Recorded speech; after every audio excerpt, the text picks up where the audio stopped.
I'm going to share what is really a work in progress across a bunch of different organizations. The work that I do, some of which is in collaboration with Heidi Brooks, is to really go into organizations that have undertaken some kind of sustained effort to try to make change. And these are different kinds of organizations, higher ed institutions, professional service firms, court systems, government agencies over a period of many years. And these efforts involve a kind of action research, and this will really build on something that Shelley said. So I want to make clear from the beginning that what I'm doing, what we're doing, and what I'm going to talk about is not a theory of everything. This approach that we're using is an approach that really is focused on organizations that have made some commitment at some level to try to make change. So there are many other theories of change that are needed for organizations that are not equipped or set up to do that. In all of these organizations, we were typically asked to come in and address an issue relating to an identity category, typically race or gender. And as you'll see from the framework, in each of these organizations have encouraged a reframing of the issue to connect issues of gender, race, or other identity categories to a broader question. And we're going to talk about why in a moment. But one of the reasons that we've been brought in as researchers and real action researchers is because in each of these organizations, there's been a history of efforts to deal with these issues. So many years of work related to gender or race, studies, appointing diversity offices, and things have changed, but not that much. And so people are really interested in trying to move forward, try something different, and also to do something, very importantly, in a way that involves some real institutional investment. To really to build on something, this is not a gold bullet or a silver bullet, to come to the recognition that may be willing to invest in some kind of ongoing and sustained effort rather than something that is a quick fix. So first, just really quickly to say why is it so hard in an organization that has decided on many different levels? And people will often say it's a question of commitment, particularly leadership commitment, and that certainly comes up. But these are organizations where there have been leaders that have been willing to do things, and things have only changed but so much. People will also talk about complexity. And I think you're all up here, by the way. If you look at this multi-level analysis of the dynamics that produce structural inequality, if you're really interested in changing at an organizational level, you have to really operate at the level at all of these levels. And the research in the room, whether it's network research or implicit bias research or organizational culture research or the large political changes that we heard about, all of these things are affecting what happens at an organizational level. And as soon as you put something like this up here, people will just reel with a sense of being overwhelmed. How can we possibly do something to affect change on all of these different levels? So part of what the question is, why push for this reframing, to think about, in order to address these issues, to think about these issues not only in terms of identity categories, not only, and I say that not only, I'm talking in terms of identity categories. And so I'm going to talk a little bit here, drawing on patterns and research that comes from across these different organizations, not from any specific one, because what I'm really doing here is doing theory development and sharing methodology with you rather than reporting findings in a really strict sense. So,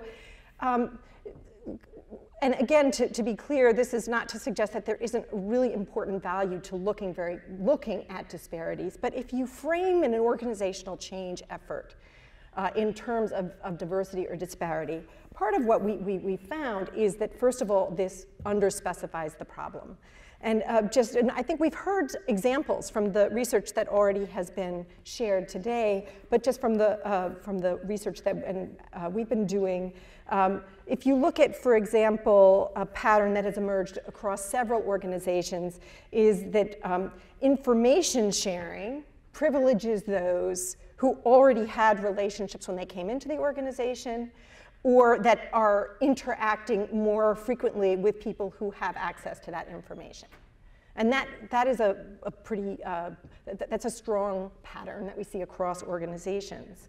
Well, if you look only at disparities based on gender or race, you actually might miss that dynamic because you have to really understand where to look. And you can't look until you understand where the interaction patterns are happening. Similarly, if you focus only on identity, you're in some ways presuming the theory without really understanding how is gender or race or some other identity category actually emerging in the context of a particular organization. We also found that that once we understand what these patterns are and even what's causing them, we might not actually know what to do about them. And we heard about this a little bit this morning, that the thing that's causing the problem, it may be that it's implicit bias. But the solution for implicit bias or stereotype threat is often in the environment and changing the environment.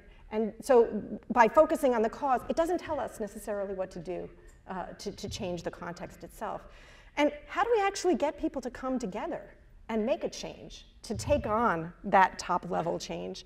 Well, it may be that we need to look at the ways in which framing an issue will determine who actually comes to the table to address a problem.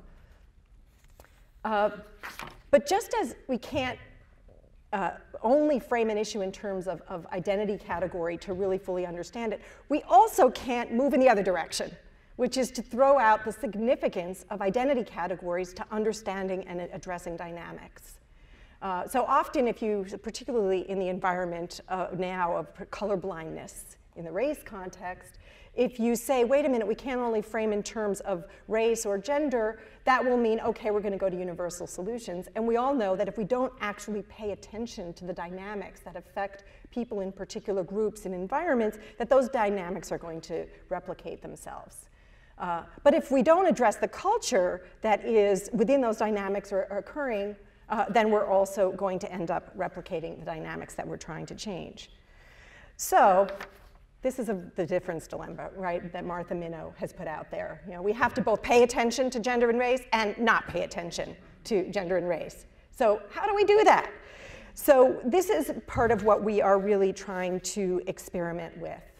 And so how are we doing this? We've really put together a set of premises that I'm going to walk through a few of them that have really shaped the way in which we're interacting with organizations to try to simultaneously address the dynamics of the culture that are producing the way in which people experience themselves in the culture, and at the same time do it in a way that enables us to pay attention to the dynamics that are identity specific.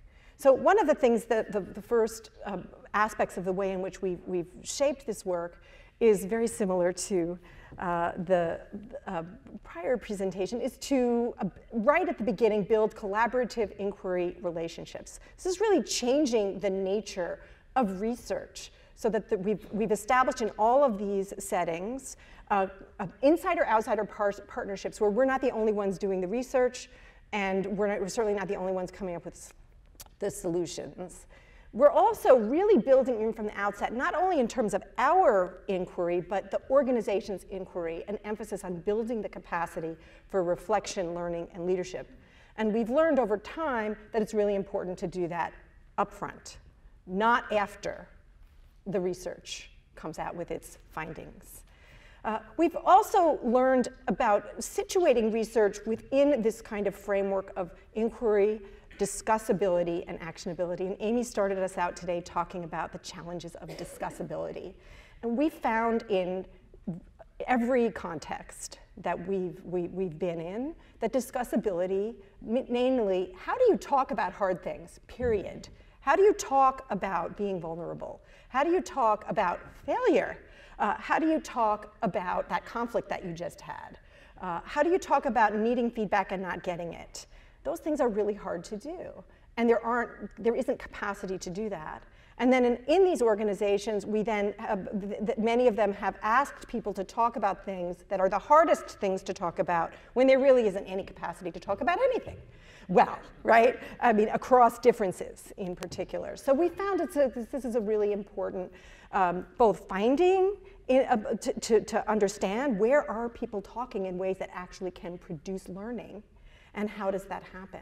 And then we've also been focusing on, similarly to Shelley's, increasing or expanding our indicators of improvement.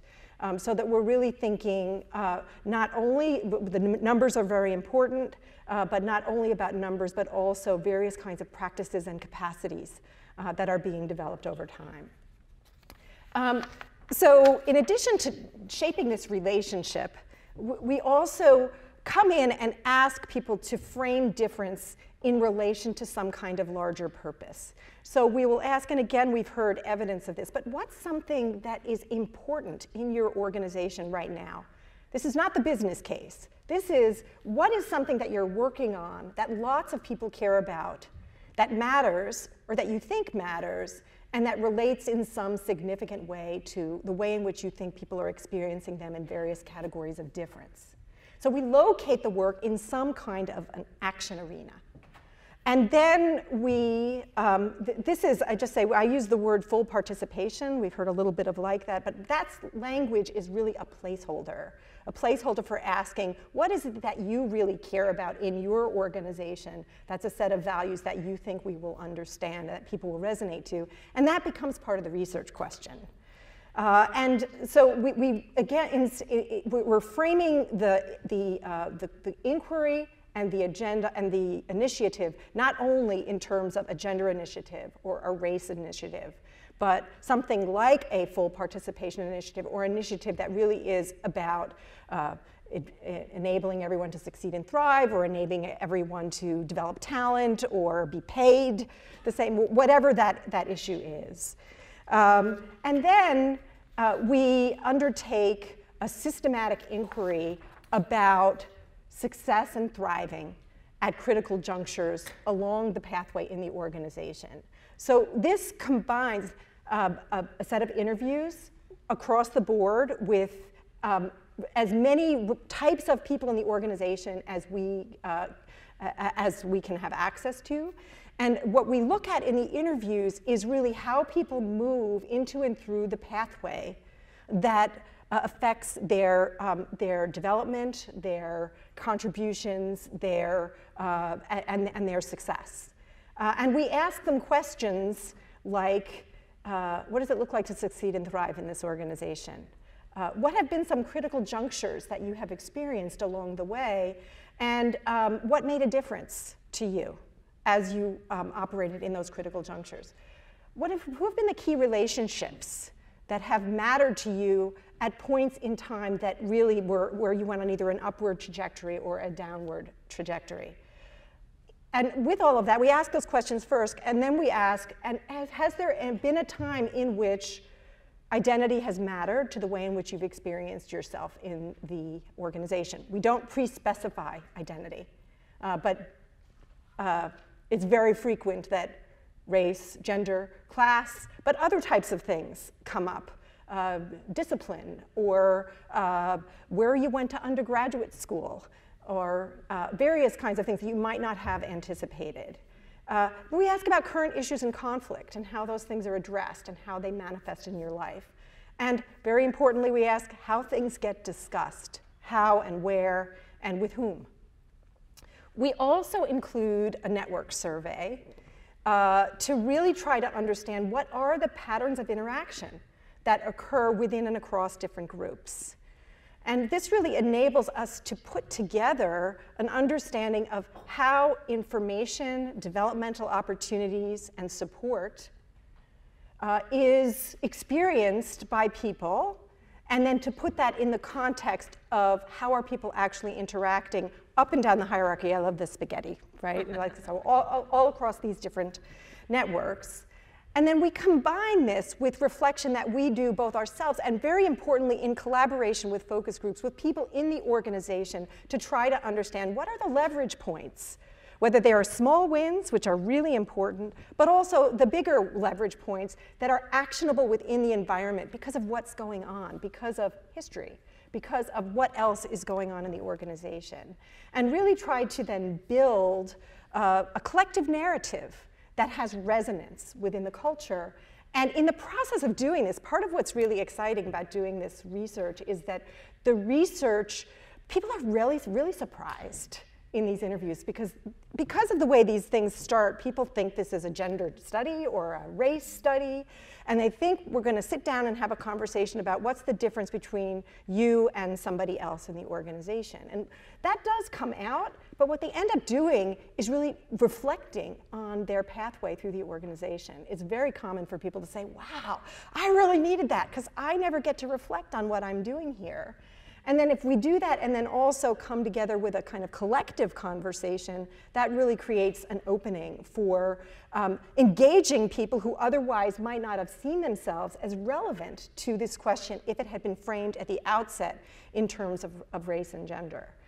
But what we find, and this is another critical piece of this both and move that that this really is premised on, is that we're trying to really frame engagement and movement along the pathway, both in relation to shared patterns that cut across identity and with attentiveness to the differential experience of identity groups. And what's really interesting is these differences are not coming in because we've asked in advance. What's the difference between men and women? What's the difference between people who went to Harvard, Yale, and Princeton and people who went to a state school? What's the difference between people of color and white folks? We ask the question, how are people experiencing themselves, whatever background you are, really try to understand what the salient categories are, and then report out the data. And so it's very powerful if there are patterns, and you can predict across several different organizations that there are patterns of women talking to women socially. There are patterns of people in particular units only talking to each other and having a very few people that are making connections. And by units, I mean departments or programs, or it could be an entire organization. So it's a unit of analysis, not communicating outside of that unit, and then what does that mean for the structure of interaction? And so what this does is also open up the possibility for identifying the mechanisms that people might want to focus on that will allow a change in the context that will shift interaction patterns across the context. And it also opens up the importance of discussability, because it's very difficult to actually engage with these patterns if you can't talk with people who are different than you about what you're experiencing. And how do you then shape a conversation that will, on one hand, enable you to change the culture, and on the other hand, do it in a way that is that reflects in it the experiences that all of these different groups have in the culture, now that we know that those experiences are not necessarily the same, depending on identity group. What motivates people to stay in this conversation? Part of what we've seen is if this is connected back to some kind of shared purpose. To use an organization that I can name because they've written about it themselves, the University of Maryland, Baltimore County, started out with a mostly white, they would characterize themselves as mediocre college, and they were really interested in upgrading around STEM. And they weren't that interested in the beginning in talking at all about race or gender, but they were really interested in figuring out how they were going to increase the participation of students in the sciences. And by continually coming back to the shared purpose of increasing interdisciplinarity, of trying to upgrade the way in which this university was being experienced, and at the same time having this very powerful program, the Meyerhoff program, which was focused on initially black boys, then black boys and girls, and then because of the law, anyone who would increase diversity, but with a strong attentiveness to the dynamics of race that then spread to gender. then people who initially were very concerned about participating in any of this kind of work around issues of race, over time really bought in to an agenda that was not only framed around race and gender, was framed around institutional improvement, was framed around increasing the capacity to participate in the sciences, but built into it very deeply a set of continuous inquiries that included how are people in these different categories, which in our context we need to include race, gender, class, where you went to undergraduate school.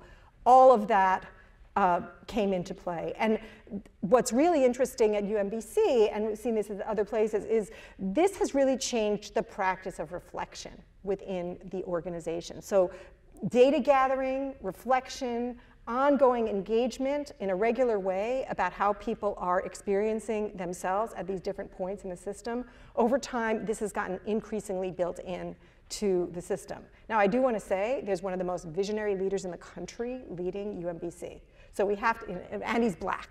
So we have to take into account that this, this is a particular story, but we're seeing real resonance of this dynamic in a number of other settings that look very different than that. So I'm not going to go into these 5 framing principles, but just to end, hopefully on time. If you put all of these dynamics together, you put together the changed nature of the research relationship, so it is an action research relationship that from the get-go is focused on building capacity and collective inquiry and documenting as you go along in a way that will both inform the setting and also inform research. And then situating difference in a shared purpose that enables you to bring a broader group of stakeholders together around a shared goal and connecting it deeply to something that people care about and inviting questioning.